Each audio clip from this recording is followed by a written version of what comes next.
The wind howled through the narrow mountain pass like a living thing, rattling the shutters of the tiny schoolhouse that stood against the slope. Snow had been falling for days without pause, thick and heavy, burying the road, the fences, and any trace of life that dared move through those hills. Inside, the small iron stove hissed and groaned, barely keeping the frost from creeping down the walls. The woman who sat near it had wrapped herself in every blanket she owned, yet her hands still trembled as she held a cup of lukewarm tea. She had come west with dreams of teaching in a quiet town, not realizing that the mountains could turn from beautiful to brutal in the blink of an eye.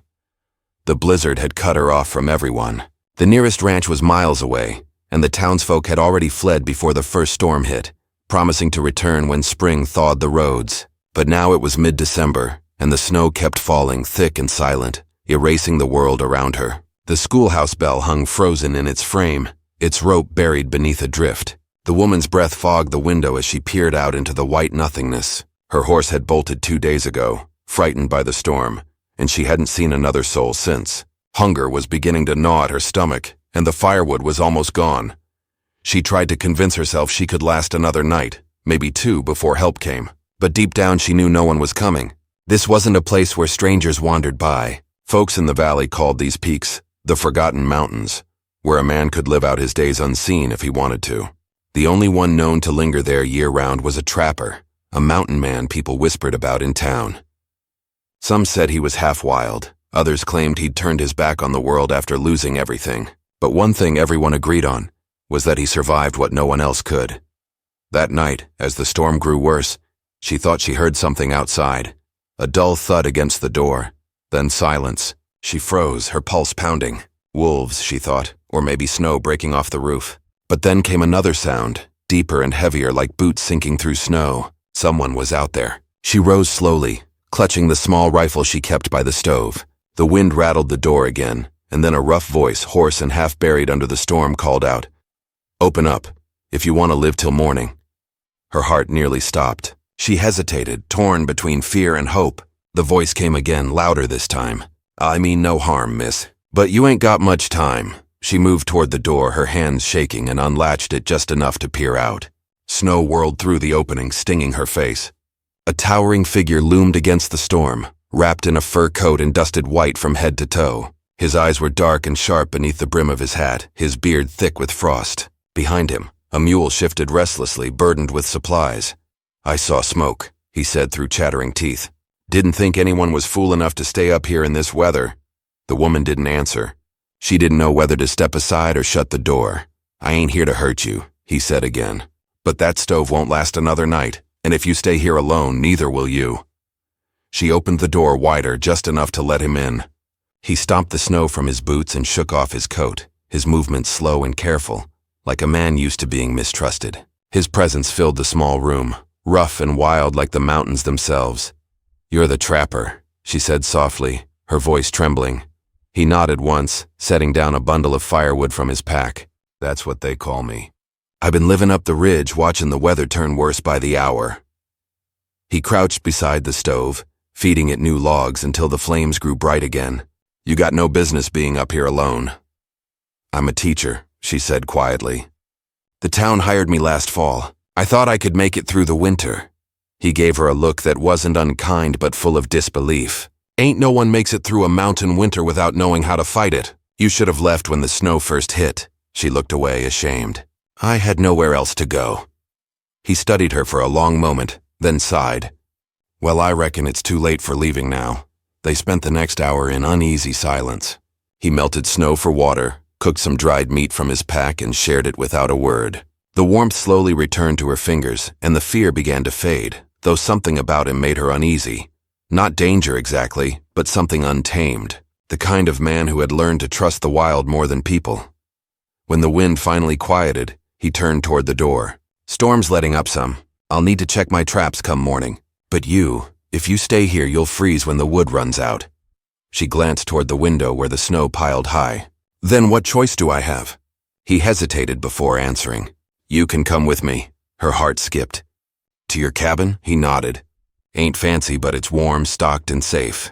Trouble is, the folks down the valley don't take kindly to a man bringing a woman up there alone. They'll talk, and if anyone from town comes looking, It'll raise questions neither of us want."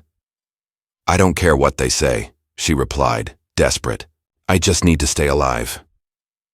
He looked at her for a long while, then said something she didn't expect. "If you come with me, I'll have to tell folks you're my wife.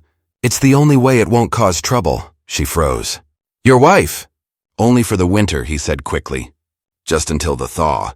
You'll have a roof over your head and food on your plate. Then, when the pass is open, you can go wherever you please. I just need you to pretend. Can you do that?" The question hung in the air like the echo of the wind outside. She didn't answer right away.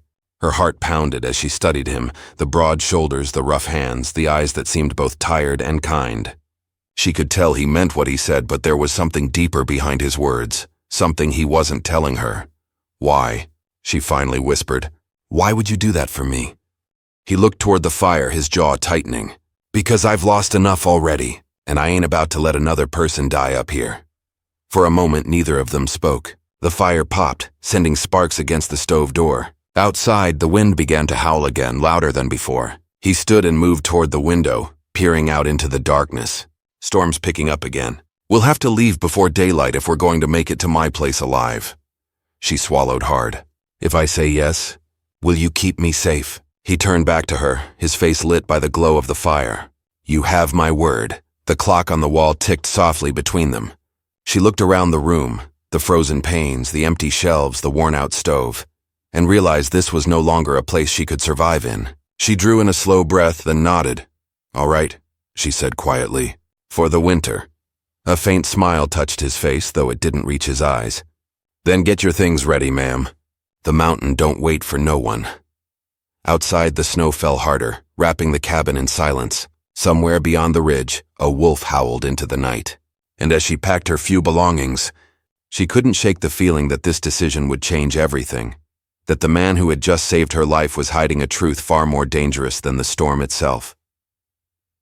Before dawn, the sky over the mountains turned a deep gray, the kind that warned of more snow coming. The woman stood near the door of the schoolhouse, clutching her small satchel and watching the man prepare for the journey. His every move was steady, practiced, as though he'd done this 100 times before, checking the straps on his mule, tightening the bindings on the sled that carried bundles of furs and supplies. The wind bit at their faces, sharp and merciless, but he moved like he barely felt it. She, on the other hand, could feel the cold cutting through her boots and settling in her bones. "Stay close behind me," he told her, his breath forming clouds in the air. "Don't talk unless you need to." "Snow'll swallow your voice and waste your breath," she nodded, tightening her shawl around her shoulders. The words, "pretend we're married," still echoed in her mind. The idea seemed strange, almost unreal, but she had no other choice. Out here, survival mattered more than reputation. Still, she couldn't help wondering what kind of man would make such a proposal to a woman he'd just met.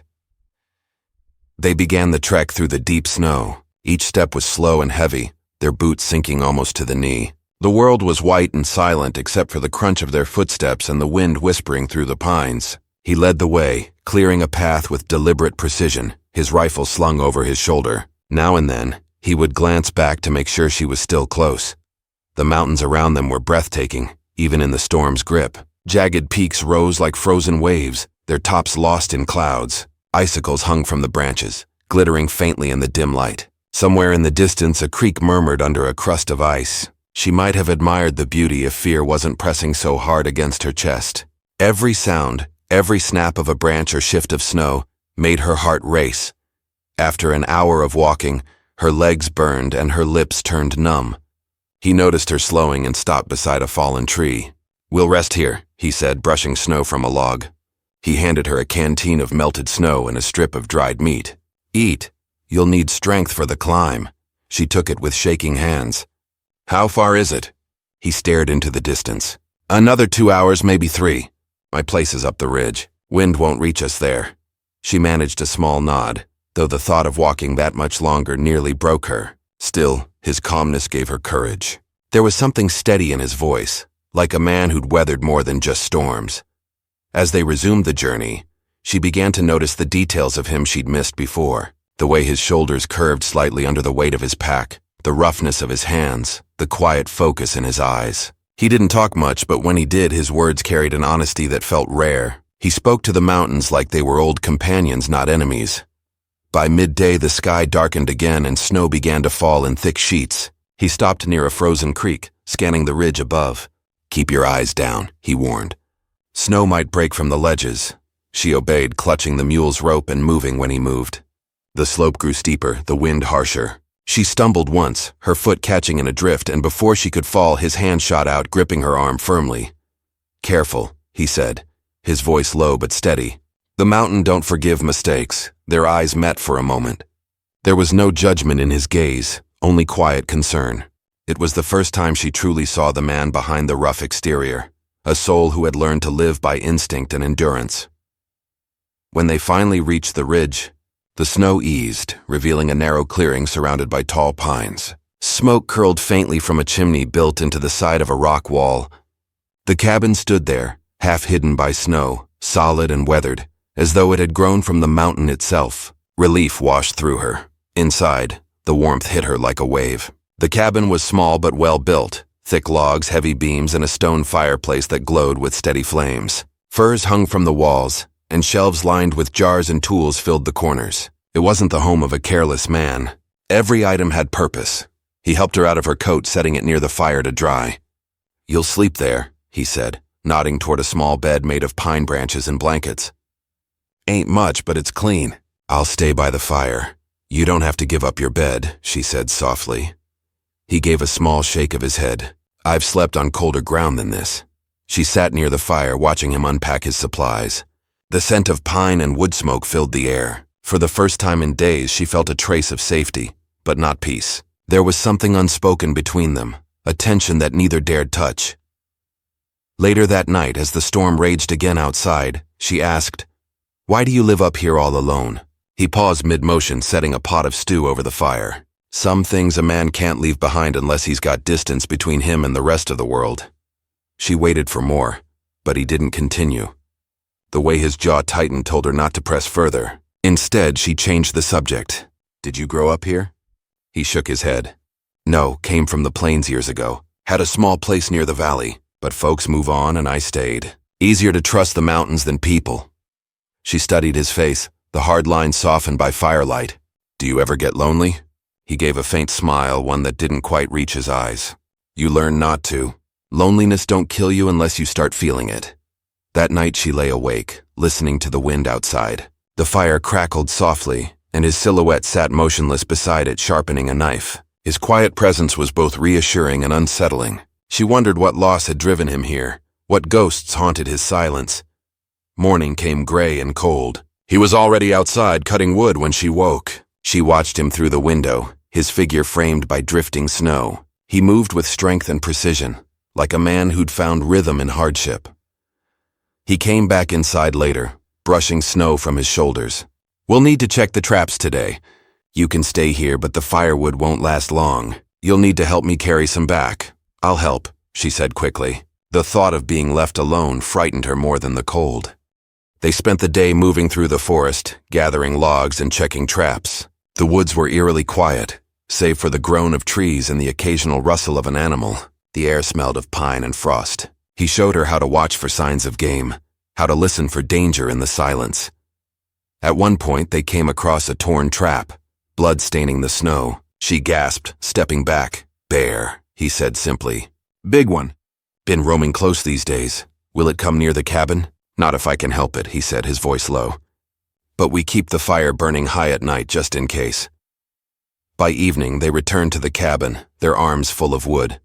Her body ached, but something inside her felt stronger, steadier. She'd seen how he lived, by instinct, caution, and grit, and part of her began to understand the man behind the mystery.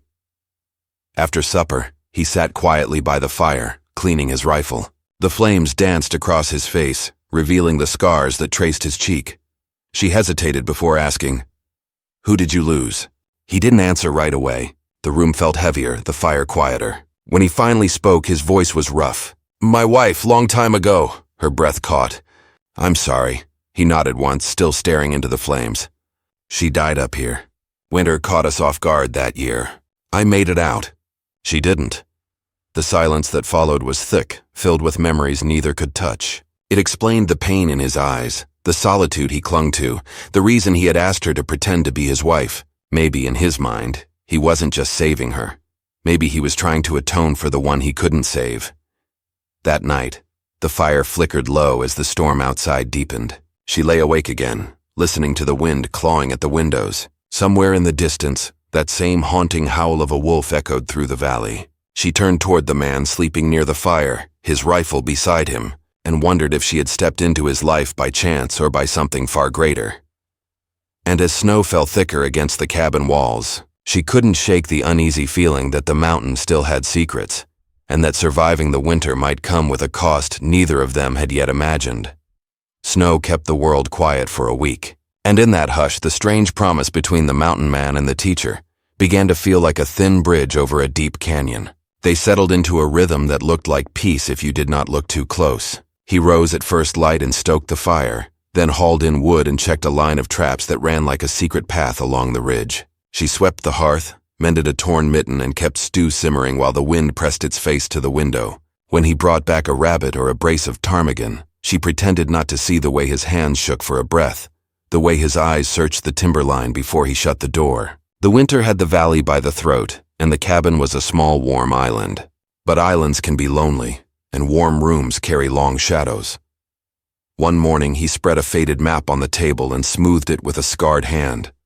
He showed her the creek, the rock shelf that held the cabin like a cupped palm, and the narrow draw where slides often fell. "If I say run downhill, you run," he said.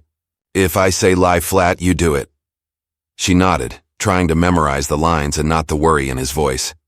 He touched the map where the creek bent sharp. "Tracks here that do not belong, not deer, not elk." She heard what he did not say. Bear, maybe a cat. The wild was not the whole of it. There were boot prints, too, older, washed thin by flurries but shaped by a heel and a man's weight. The mountain man folded the map and set it aside like a letter he did not want to mail. The teacher learned the way snow talks. When it was dry and powdery, it hissed underfoot. When it was heavy and wet, it sighed from the pine boughs in slow handfuls. She learned the way the stove breathed, and when to feed it small splits and when to feed it heartwood. She learned that loneliness in a winter cabin is like a second person, always at your shoulder. He did not crowd her. He moved quiet, gave her space, and yet some evenings she felt the air bend between them.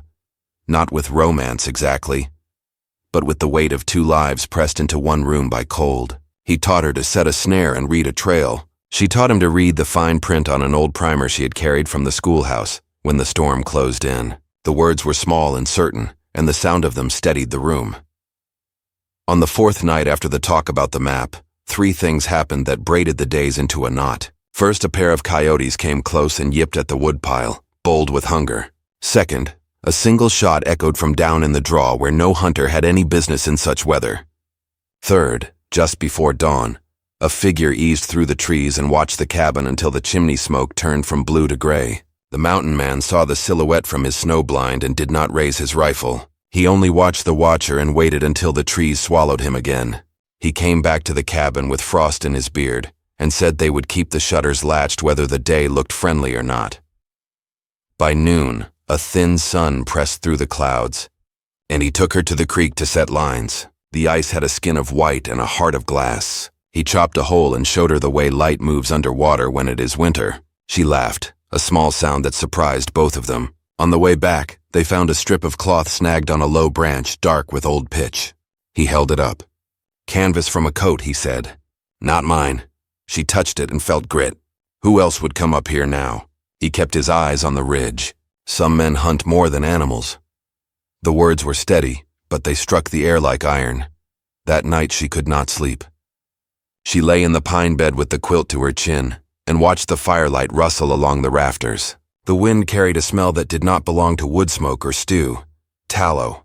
Lamp oil, maybe. She sat up. The mountain man was awake already, sitting against the hearth with his boots on. He tipped his head, listening. They kept still long enough to hear a twig give way just outside the door. He rose and slid the latch bar in place with a slow hand. No one knocked. No one spoke. The sound passed on, but the cabin had learned a new kind of silence. In the morning, he told her they would take a longer route to check the traps. She followed him along a shelf of rock that looked out over the white valley. From up there, the world was clean and honest. A line of smoke showed far away where a ranch sat tucked in a fold of hills. He pointed with 2 fingers. That is where folks will come from when the thaw starts. Men who tally up other lives. They will ask what you are doing here and why. She thought of the words "pretend we are married" and of the way the school board in the town looked at her when she arrived with a trunk and no husband. She had been hired to teach sums and letters. She had not planned to lie in order to stay alive. Yet the lie wrapped her neck like a scarf that blocked the wind. It warmed and weighed at the same time. At the third trap line, they found more torn steel and churned snow. The bear had come through like a plow. The mountain man crouched, touched a print and frowned. "Front pads wide," he said. "Scarred claw. He has hunted traps before. He knows what iron means." She felt a new fear, not sharp like a knife, but heavy like a door closing. The bear was not just hungry. The bear knew their patterns. The mountain man reset what he could and rigged a bell line with old wire around the back of the cabin. "Steel for the bear. Sound for the man," he said, and she understood that both kinds of threat were real and near. Days rolled, and tension lay like a plank across the table where they ate. The teacher kept the journal she had started in the schoolhouse. Now the ink froze in the pen if she held it too long. She wrote about winter survival, about frontier ways, about the mountain man who had saved her and the strange marriage made of nothing but a promise and the shape of a ring only they could see. She wrote that staying alive was its own kind of lesson plan. She did not write the one question that dug at her each night. Why did he really need a wife to shelter her under his roof? Who did he expect to challenge him? And what loss was he shouldering in the small hours when the fire fell to red and the past climbed the walls like light? A subplot took its place without asking. The mule began to shy even when there was no wind. Twice, when the mountain man went to the woodpile, the animal leaned away and stared hard at the tree line, ears pinned. He said nothing about it at first, then told her a story while he mended a strap. There had been a trader who crossed the ridge each fall with coffee and salt. He had gone missing 2 winters ago. Some said a slide took him. Some said men did. The path where they found broken crates was not far from the bend in the creek. That meant someone knew the ridge as well as the mountain man did, and had used that knowledge to choose a place where sound dies in snow. The teacher poured water from the kettle and watched steam veil his face. "Do you think he is the same man who watched the cabin?" she asked. He looked toward the door. "Men like that do not like to leave a place where they did a thing. They circle back to see if the ground still remembers them." Another thread pulled into the weave. A waxed packet arrived in the oddest way. It slid under the door one afternoon while she was alone stirring stew, and the mountain man was splitting rounds behind the cabin. The packet held a folded page, lined and cramped. The handwriting belonged to someone who had learned to write in a hurry. The note said only this: "Do not trust him. The valley is not blind." A second line had been scratched out with the side of a knife blade, but she could still make out a word. Wife. Her chest tightened. She stood a long time with the paper in her hand, the stew forgotten. When he came in with snow on his shoulders, she slipped the note into her apron pocket and said nothing. He studied her face a little too long, as if her eyes had changed color. That evening the lamp hissed and the fire burned clean. She almost gave him the note, then closed her fingers over it. Instead, she asked him to tell her about the winter that had taken his wife. He told her enough for the room to grow colder. They had tried to cross early, he said. A sudden squall pinned them on the wrong side of a gulch. He had gone to find a safer cut through the ice and had come back to a drift that had eaten the sled and the woman both. He said he had dug until the shovel sang on rock. He said he had not forgiven himself for leaving her even to save her. The teacher listened and thought of the scratched-out word. There was grief and there was guilt, and both stood close by the hearth. Next day brought human trouble, not animal. Snowshoes approached just after noon, slow and careful. 2 men, thick with coats and wrapped faces. One wore a badge pinned crooked to his lapel. Sheriff, or the kind of man who wore a badge when he wanted a door to open. The mountain man stepped outside before their knock reached the wood. The teacher stood behind the shutter and watched the 3 figures hold a strange conversation, made up of nods and small shakes of the head. She could not hear the words, but she felt them in the posture. When the men finally came inside, they stamped the snow from their boots and looked around as if taking inventory. The one with the badge tried a smile. He said they were checking cabins along the ridge because there had been trouble with traps and trouble with a missing traveler who had left tracks that wandered up this way. He said the school in the valley wanted to know if the teacher was safe. She stepped forward, heart hammering, and said she was under her husband's protection and that the winter had forced them to stay put. The word husband traveled the room like a spark. The badge's eyes moved from her face to the mountain man's hands and back. He asked questions with smooth edges. How long had they been married? Where had they met? Did anyone in town stand as witness? The mountain man's jaw worked once. He said the preacher had blessed their bond before the first snow. The badge looked at the teacher's ring finger. She folded her hand in her apron and kept her face calm. The second man did not speak. He circled the room slow as a cat, looked at the furs, the stacked wood, the good order of the tools. He paused at the mantel where a single photograph stood in a rough frame. The teacher had never noticed it before. A woman in a plain dress, hair pulled back, eyes that seemed to look past the lens to something behind it. The silent man set the frame down with a thud that was almost a question. The mountain man did not answer it. The badge cleared his throat and said they would be back if the weather allowed. He said a few ranchers had lost stock to a bear with a scar across its nose. He said some men in the valley thought the bear had a human helper. He left the last words hanging like frost. After they were gone, the cabin let out a long breath. The mountain man stood in the doorway staring after them until his shoulders fell. She took the note from her pocket and gave it to him. He read it and did not show surprise. He only folded it twice, then twice again, and fed it to the stove where it flared bright and was gone. The valley has a long memory, he said, and a short patience. She reached for the photograph and set it straight on the mantel. Do they blame you for everything the mountain does? She asked. He did not answer. The wind answered by shaking the eaves. Night brought more than cold. The bell line sang once, then again. Not wind, not fox, heavy, deliberate.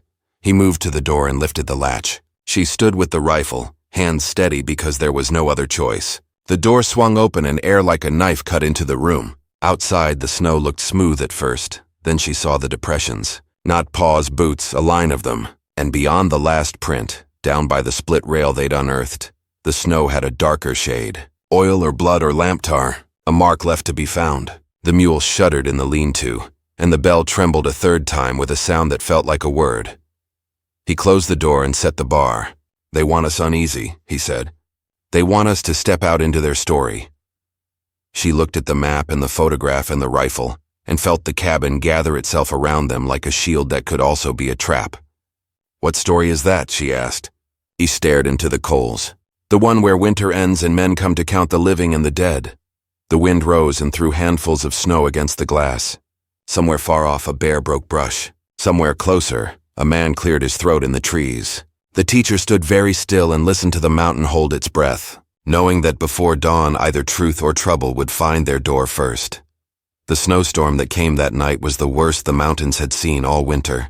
The wind screamed through the trees and shook the cabin so hard that frost sifted from the beams. The mountain man and the teacher sat close to the fire, both pretending not to hear the faint scraping outside. Every so often the bell line would tremble, a sharp jingle lost in the storm's roar. She tried to convince herself it was only the wind, but deep down she knew it wasn't.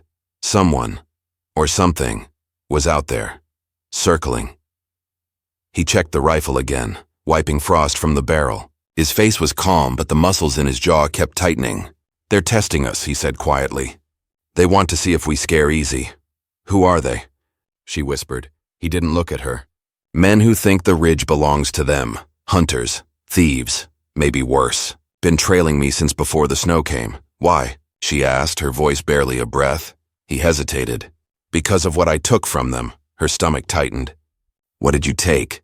He met her eyes, and for a heartbeat the firelight flickered across something dark in his expression. Freedom, he said simply. And they don't forgive that. The words settled between them like a weight neither of them wanted to touch. She didn't ask more, but her mind raced. Was he talking about the fur traders from the valley, or the lawmen who had come days before, or someone else entirely? There was too much she didn't know, and now the storm had locked them together with no way out.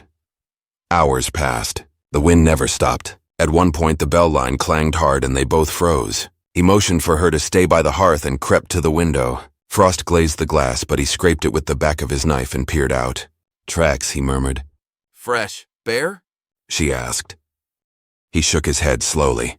Boots. She clutched her blanket tighter, her heartbeat thudding in her ears. The storm was blinding. No man should have been walking through it, and yet someone was. Before dawn, the wind began to calm.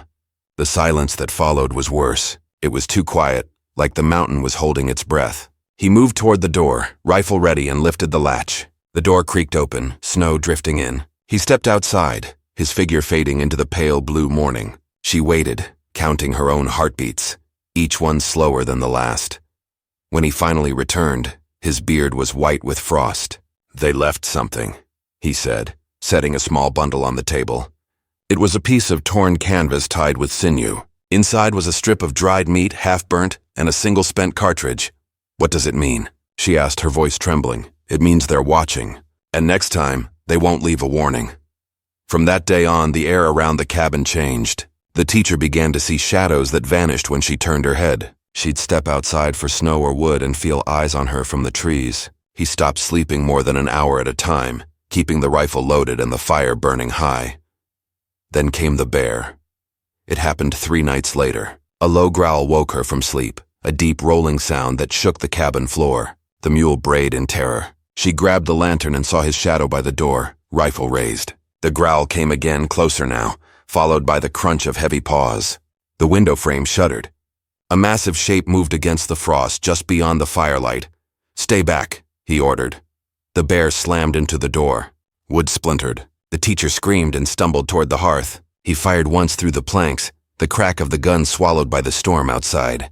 The creature roared, a sound like thunder rolling through stone, then went silent. He threw on his coat and stepped out, rifle ready. Minutes dragged. Then another shot. Then nothing. She waited by the door, shaking until his shadow returned. When he came back in, blood streaked his sleeve and the look in his eyes was grim. "It's dead," he said. "But someone drove it here. They cut it bad and sent it toward us." Her knees gave out. "You mean they used it?" He nodded. That bear didn't wander in by chance. They wanted to see what would happen if they pushed the mountain man off his edge.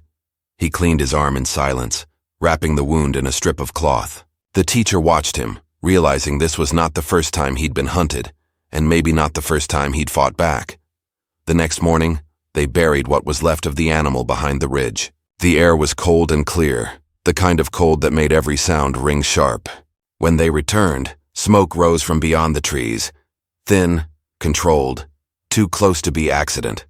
Someone had made a fire less than half a mile away. "They're camping near the creek," he said, watching the trail of smoke, "waiting for the thaw, or for us to run." "Why don't we go down to the valley?" she asked. "You could tell the sheriff." He cut her off. "The sheriff is with them." She stared at him, speechless. "I told you, they don't forgive. Men like that wear badges when it suits them. They tried to take this ridge for themselves. Wanted my traps, my hides, the mountain itself. Said it belonged to their company. I said no." He met her eyes, his tone flat and quiet. "They burned my cabin that winter. The one my wife died in." Her breath caught. "So they were the reason." He nodded once, his face unreadable. "They came for me after. But I built again, higher up. I knew they'd be back. I just didn't expect them to use you, me," she whispered. They knew the teacher hadn't left the mountain when the storm came. They sent word that a woman was missing. It gives them an excuse to come looking. Her hands trembled. "So I'm bait," his voice softened. "No, you're my reason to fight back right this time." The words hung heavy. She didn't know what frightened her more, the men outside or the look in his eyes when he said that. Days turned to a tense blur. They fortified the cabin as best they could, stacking logs against the door, keeping the fire hidden under the chimney so smoke wouldn't draw attention. He set traps not just for animals now, but for men. Wire snares, deadfalls, and trip lines in the snow. She helped, her fear turning to resolve. If survival meant learning his world, she would. One night, they heard voices through the wind, distant but clear. 2 men, arguing, their words carried by the cold air. "She's in there," one said. "The teacher. Sheriff says the board's offering 50 for her safe return. And 50 more for the man," another answered. "Dead or alive?" The teacher's breath hitched. He motioned for silence. They crouched near the window, listening to footsteps crunch past the cabin, slow and deliberate. The voices faded, but their tracks stayed, marking a circle around the ridge. He turned to her, voice low. "They won't wait much longer." "What will you do?" she asked. "What I should have done before," he said, loading his rifle. "Finish it," she caught his arm. "If you go out there, you'll die." He looked down at her, a faint half-smile tugging at the corner of his mouth. "If I stay in here, you will." Before dawn, he was gone. She woke to silence so deep it pressed on her chest.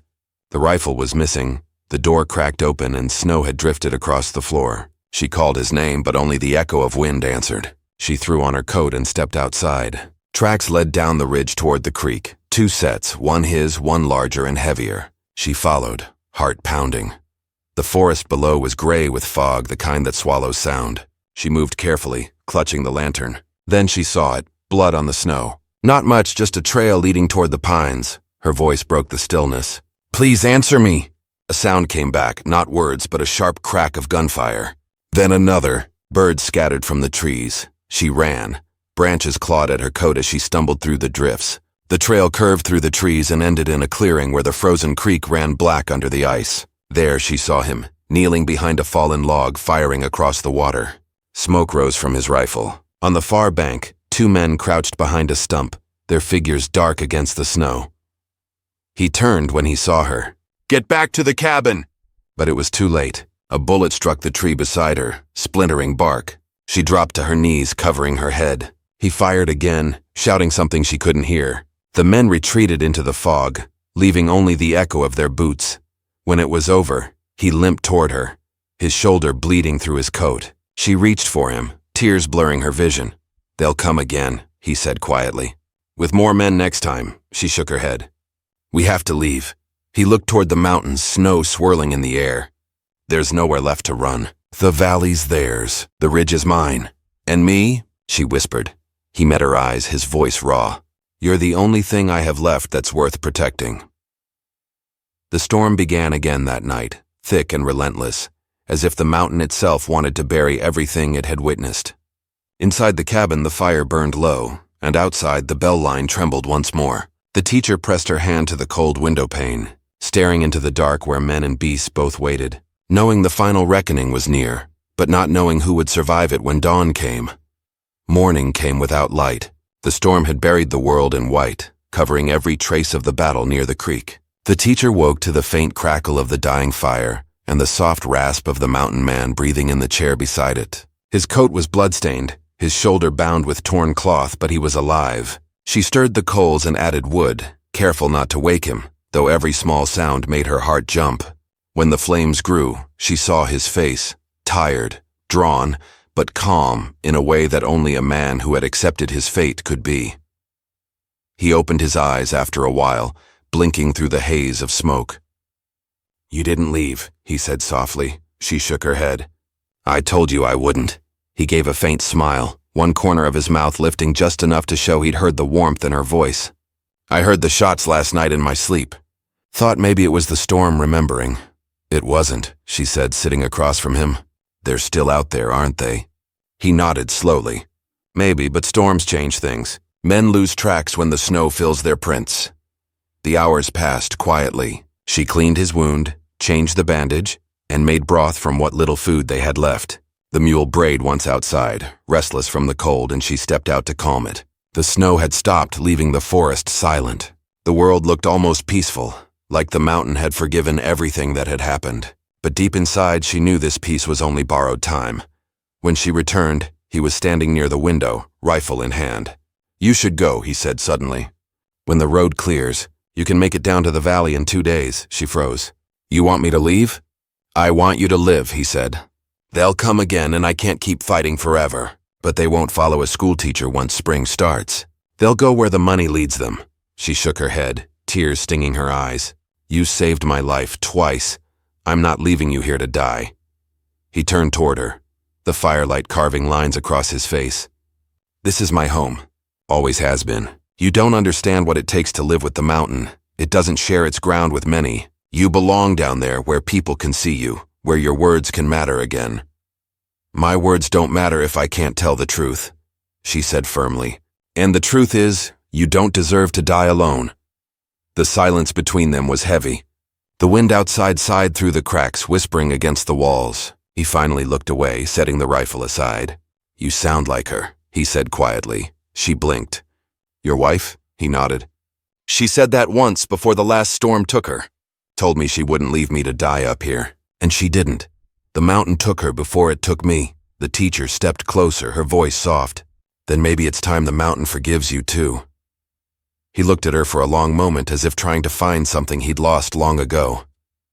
"Maybe it already has," he murmured. That night they sat together by the fire, neither speaking much. The weight between them wasn't fear anymore. It was understanding. The storm had burned through everything unnecessary, leaving only truth. She watched his hands as he sharpened a knife, slow and methodical, more for thought than need. When she finally spoke, it was barely above a whisper. "What will you do if they come again?" He didn't look up. "I'll do what I must, but I'll make sure you're far enough away first." She didn't argue. Instead, she went to the small table and began to write a note, one meant for anyone who came after. She wrote about the storm, the men, and the truth of what had happened. She wrote about how a man the world had called wild had saved her, not just from the cold but from her own despair. And she wrote that sometimes love doesn't have to be spoken to be real, it only has to be lived. By morning, the sound of distant gunfire rolled through the valley again. He was already at the door, coat on, rifle slung over his good shoulder. She moved to block him, her voice trembling. "Don't go." He placed a hand on her cheek. "I have to. They won't stop till they're certain I'm gone. If I don't meet them, they'll come here and you'll be caught in the middle." Her throat tightened. "Then I'm coming with you." He smiled faintly. "You wouldn't last a mile in that snow." She stepped forward, pressing his rifle back into his hands. "Then come back. Promise me you'll come back." He hesitated, eyes softening. "I'll try." He left before the sun broke through the clouds. She stood at the window, watching his figure disappear into the trees. The world around her was still, save for the slow drift of snow falling from the branches. The hours dragged. She sat near the fire, every sound outside making her heart jump. Once she thought she heard shouting, then another gunshot, then silence. When dusk came, she could no longer sit still. She wrapped herself in a blanket and stepped out into the biting cold. The path he'd taken was faint but visible. She followed it through the woods, the air sharp and clean, the light fading fast. The world glowed blue in the half-dark. Then she saw it, prints in the snow, deep and uneven, leading toward the creek. She followed them until the trees opened into the clearing where they had fought before. The scene was quiet now. Smoke rose from a fire burned down to embers. One man lay near the water, motionless. The other, the mountain man, stood a few yards away, leaning heavily on his rifle. When he saw her, he straightened, though pain twisted his face. "I told you not to come," he said, his voice rough. She ran to him, throwing her arms around his chest, careful of his wound. "I thought you were dead." He gave a tired laugh. "Not yet, though the mountain sure keeps trying." She looked at the man on the ground. "Is it over?" He nodded slowly. "For now." Together they walked back to the cabin, step by slow step. When they reached the porch, she turned to look at him, the firelight from inside casting a soft glow across his face. "When spring comes," she said quietly, "I'll go to the valley. I'll tell them everything. About the men, about the lies, about you." He nodded. "Maybe then they'll stop coming. And you?" she asked. He looked toward the horizon, where the peaks cut black against the stars. "I'll stay. Someone has to keep this place honest." The weeks that followed passed slowly. The snow began to melt, turning the creek into a river of silver. The sound of birds returned to the trees. Life in its quiet way came back. The teacher mended the roof, packed her books, and prepared to leave when the roads opened. But a part of her heart stayed anchored to that ridge, to the cabin where firelight had meant survival. On her last morning there, she found him outside, carving something into the wood post near the door. It was a single line, "For the winter that changed everything." When she touched the carving, she smiled through her tears. "Will you come down to the valley someday?" He met her eyes. "Maybe. When the mountain lets me." She nodded, knowing what he meant. Some men belong to the land the way rivers belong to stone. She had found her place in the world again because he'd given her the strength to face it.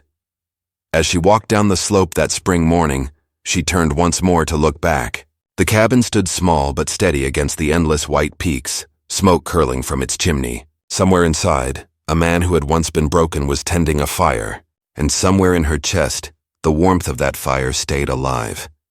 In the years that followed, people in the valley told stories about the teacher who survived the worst winter in the mountains, and about the wild man who saved her life. Some said he vanished after that spring. Some claimed they saw his smoke on the ridge every winter that came after.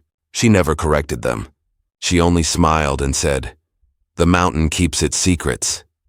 And when she passed the edge of town on cold mornings and saw the far peaks glowing under the sunrise, she would whisper quietly, "For the winter that changed everything." It was the truth. The mountain had taken much but given her more. Hope, strength, and a love born not of words but of survival. In the end, The storm had not destroyed them. It had carved them into something stronger.